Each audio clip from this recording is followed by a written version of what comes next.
Hello everyone, I'm Samha Vijay Deshmukh and today I'll be speaking of mandible.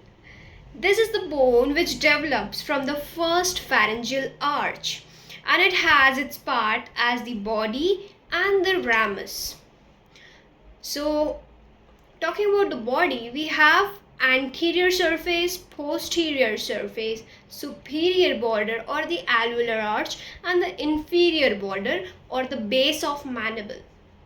Now talking about the anterior border, there is an elevation which is the symphysis menti, and it has below it a triangular elevation which is the protuberance, which is the mental protuberance, and on either side of this protuberance there is mental tubercle. If we see on either side of the symphysis menti, there is two fossa. These are called incisive fossa, and they give attachment to the mentalis muscle. On the lower part, nearby the uh, mental tubercle or protuberance, we have two muscles.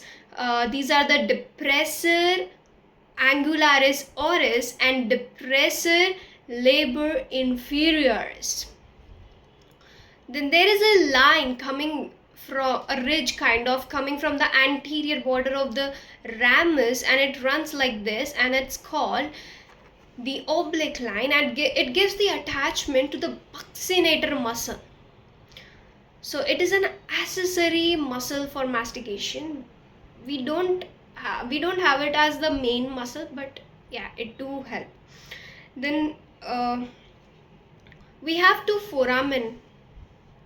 These are the mental foramen, which gives the passage to the mental vessels and nerve.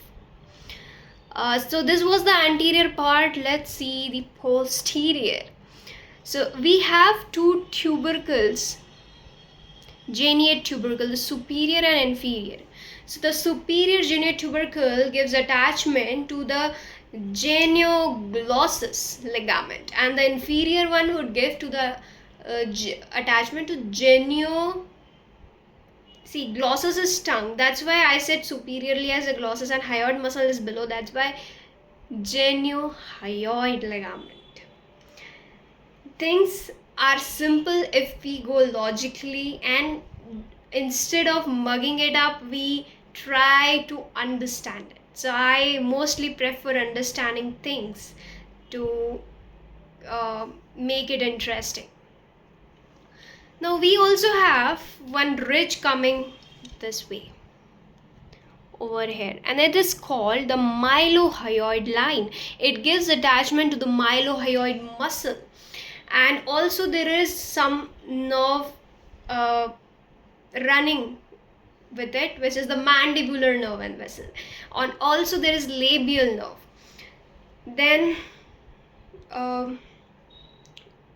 sorry, not labial, it's lingual. I'm really sorry.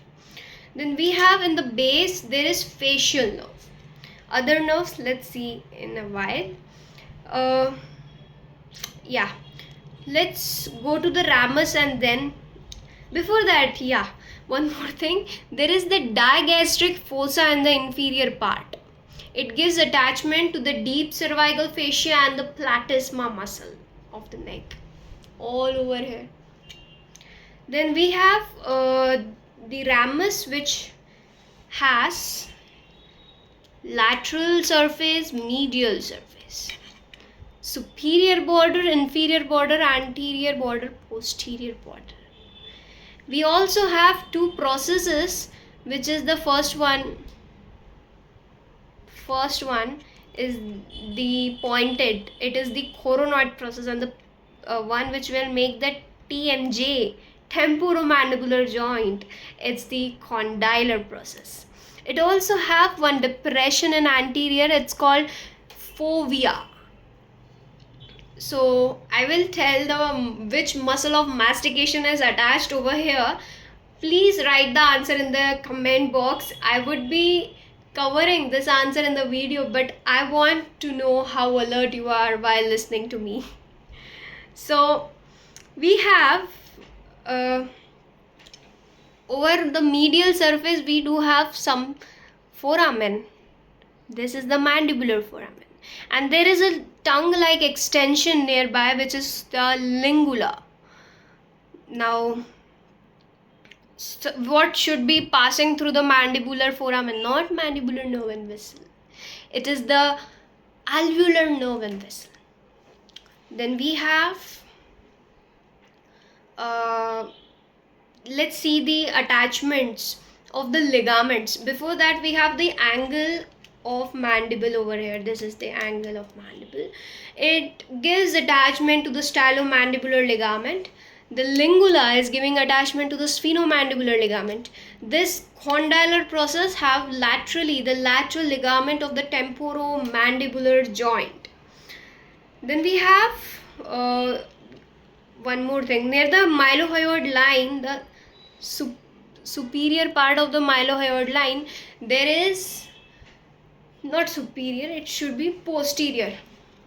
That's going like this way up. Over here we have the superior constrictor muscle and pterygomandibular raphe. So pterygomandibular raphe I wanted to tell you for the ligaments. So these are the ligaments. Now let's see the muscles of mastication, which are attached all over the ramus of the mandible. So temporalis is attached to the coronoid process. The medial pterygoid is attached to the rough portion in this, the medial part of this. Okay. Then the lateral pterygoid is attached to the fovea. Then the masseter is attached to the lateral surface of the ramus of the mandible. So these were the muscles. Now let's see the let's see some structures passing. So like we have this superiorly, this notch is having the masseteric nerve and vessels. Then near the fovea, near the medial part of this condylar process, there is auricular temporal nerve and superficial temporal vessel. Yup.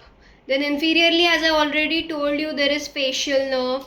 To the mylohyoid, the mandibular nerve and vessels. Also there is nearby in the mandibular, I would say near the mylohyoid, this fossa, there is the lingual nerve. And yeah, so these were the structure. Also the mylohyoid line is dividing.